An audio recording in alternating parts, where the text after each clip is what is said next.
The dumpster diver.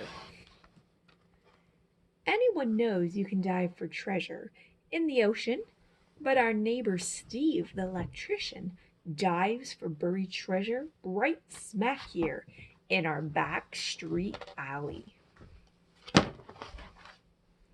Once a month during fall and winter and spring, and every week in the summertime, Steve slinks into the basement storage room. 5 minutes later, the dumpster diver comes out.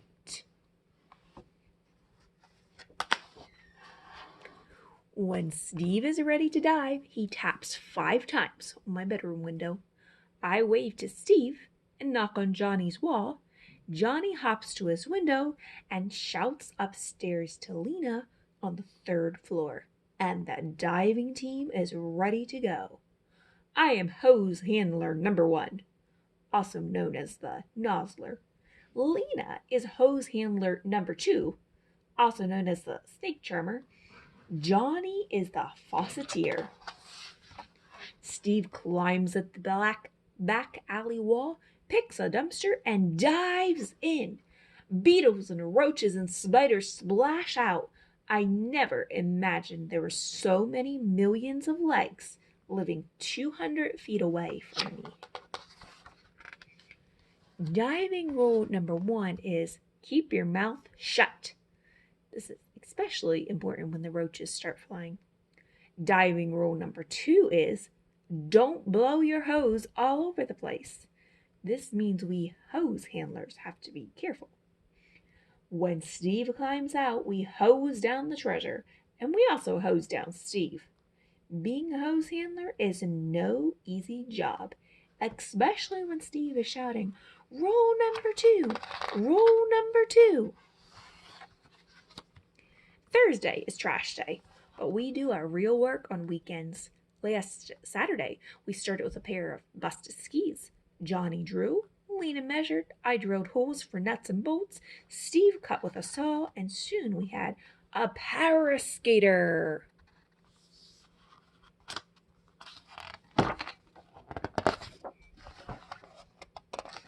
An old blender can become a lamp. An old lamp can become a table.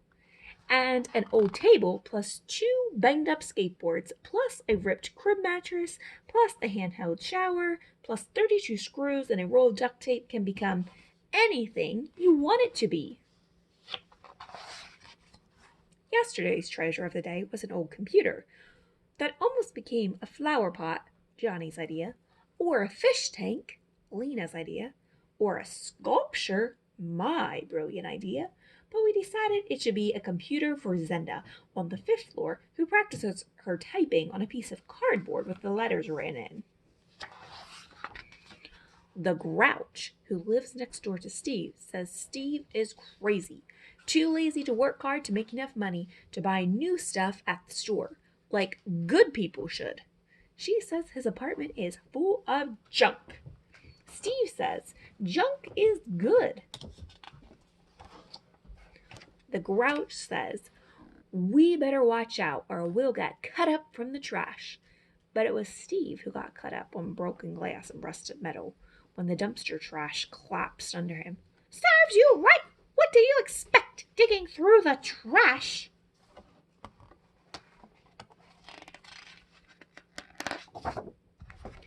The Grouch has a point. Starting today, we're going to stop digging through the trash. Starting today, we are going to knock on every door in our apartment building, collecting our own special dumpster diver useful junk.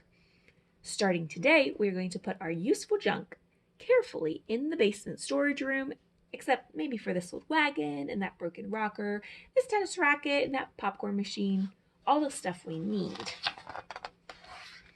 For a wheelchair for Steve.